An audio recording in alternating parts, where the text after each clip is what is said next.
What is up, fellas, lady fellas? Welcome back to Just Nuts, guys. Today, I'm doing a little analysis video. I want to go through something here, and I want to give, I don't know, some rankings as of sorts. They're always fun to do here, but particularly I'm looking at Magical Hero, Legendary Duelist Magical Hero, specifically our new Legendary Duelist set. I believe it's the 6th one, coming out January 17th. Yep, in the TCG.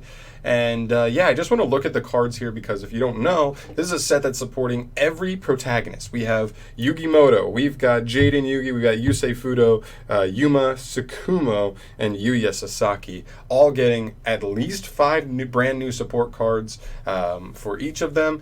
And I want to go through and I want to really talk about how much these cards actually help those characters' decks as far as being competitively viable, because some of them I do become legitimate competitive viable decks, sorry. And some of them not so much. So I want to just go through and rank them because I just thought it was something fun to do. And as the cards came out, I did reaction videos and stuff, but they only released like 1 or 2 at a time, so I couldn't look at them all as a whole and see how they really form together to really change a deck. So just as a prerequisite, this is relative to competitive usage for these decks, and also I came up with my own little point structure thing where I'm pretty much judging all 5 cards for each deck, 5 new cards for each deck, in point values of 0 to 2, and then I'll total them up, and then that'll be their score out of 10, really giving you an idea 1 to 10 how good the support really is. So 2 is super good, 0 is obviously useless, 0.5 is meh, 1 is decent, 1.5 is pretty good but not insane, right? So yeah, today we're starting with Yuya. He is the 5th one. We're gonna go the latest one, and we're gonna work our way back to the original and Yugi. But we're starting with Yuya. So he has the Performapal archetype with the first introduction of pendulums, which is pretty cool.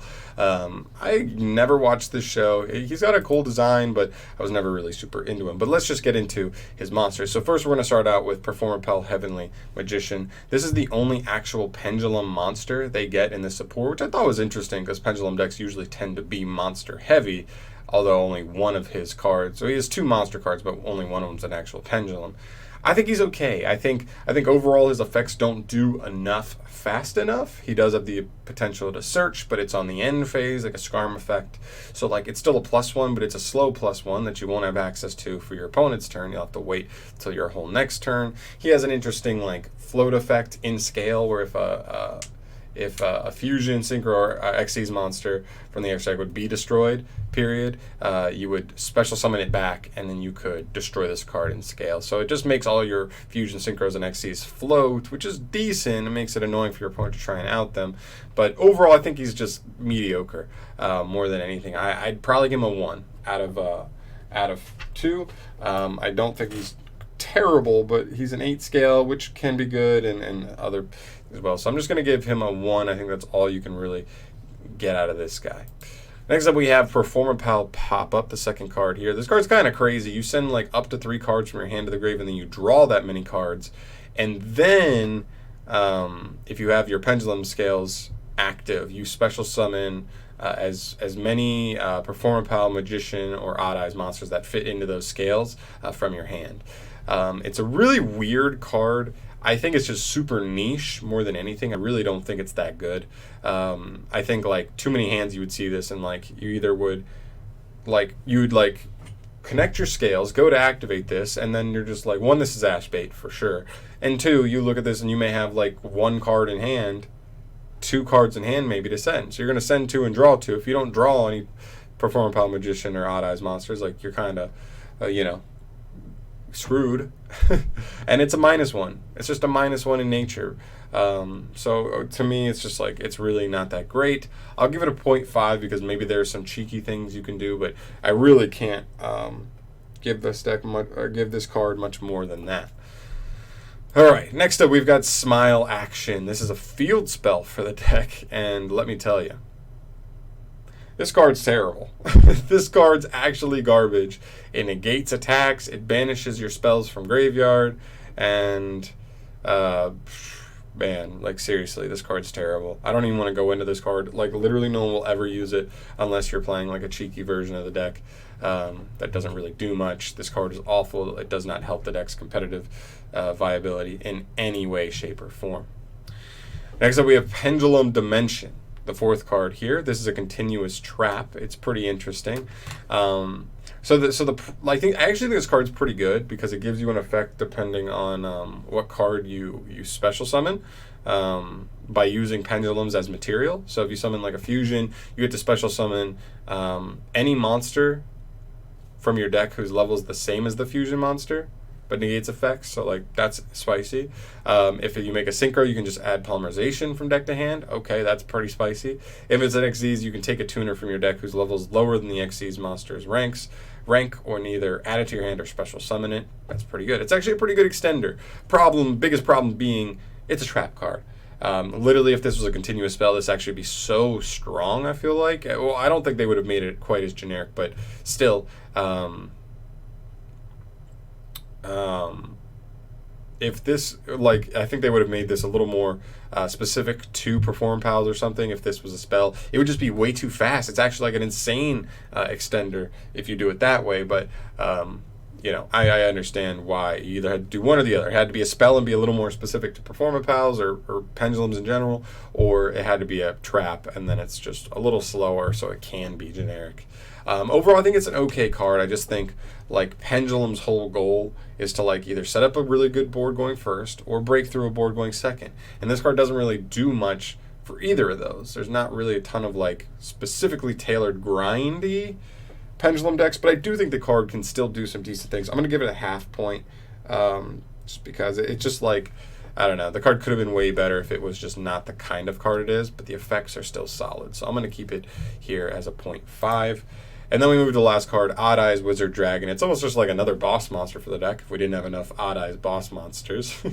So he special summons himself from hand pretty easily. You just tribute a dark monster, then you can send an Odd Eyes Dragon straight from deck or field to the graveyard to special summon himself, and then if he's destroyed by battle or card effect and sent to the graveyard, you can special summon an Odd Eyes back, and then you can add a Spiral Flame Strike from deck to hand. It's actually a really strong float. You replace it with another beat stick, and you search that card. That card searches you like some of the best cards in the archetype. It's really, really good.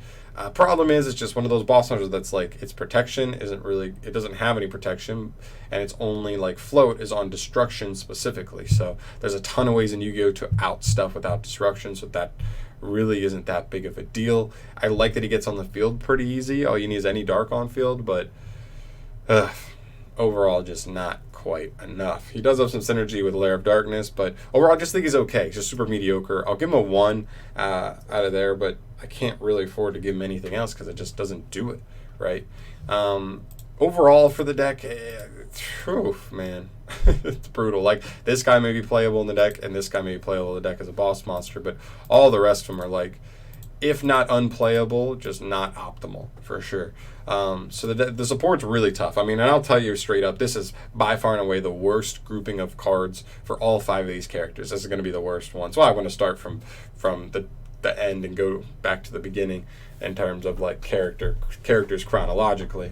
But yeah, it's brutal. It's so brutal. I feel bad for anybody who's a specifically like Yuya fan or Performance Pal fan. Like when I saw the artwork for this guy, Heavenly Magician, I was like, he looks so good. Like, I hope he's good. And I read him and I was like, not quite, not quite good enough. So unfortunately, with our totals of all the cards here, his support ends up being a whopping 3 out of 10. Which is actually brutal. That's really, really bad, honestly. And, something I didn't say at the beginning is we're not confirmed to have exactly 5 cards coming for every single character. We just have 5 exactly right now, and I feel like we're at that point where, like, we either might get 1 more card for every character, or this is going to be exactly it. So I felt like I was pretty safe to go ahead and take care of this, and I can add any new cards that come out as stuff you know, to their totals or whatever afterwards. But yeah, as far as Yuya, unfortunately, he gets the shaft. Absolutely the worst support for all of them coming for Yuya, and he only gets a 3 out of 10, guys. Let me know your thoughts down below. Let me know if you think some of these cards are better than I give them credit for. Let me know if you think, like, Wizard Dragon and and Heavenly Magician aren't even 1s out of 2. Like, that could be... I think you could argue that this is a 0 and that this is a 0, because, like, why would you ever play them? But oof, guys, oof. Let me know your thoughts down below. As of course, I am no particular expert on Performance Pals as a whole unit, so you know, maybe I am wrong. Let me know your thoughts on these cards though. But yeah, tough sledding for Yuya. Hopefully we get better from here. I know we get better from here, but hopefully it's a good amount better, guys. Look forward to the next installment of this, which I believe will be Yuma Sakumo and his archetype. I don't even know what you want to call them because they have like 10 different names. But yeah, guys, thank you so much for watching this video. As always, subscribe to the channel if you have not yet, and stay tuned because I'm doing one for all 5 of these guys. And I'm excited. I'm excited to really dig in, especially for some of them that actually have legit bomb support. So we'll get there as we get there. Thank you so much, guys. I'll see you in the next video. Peace.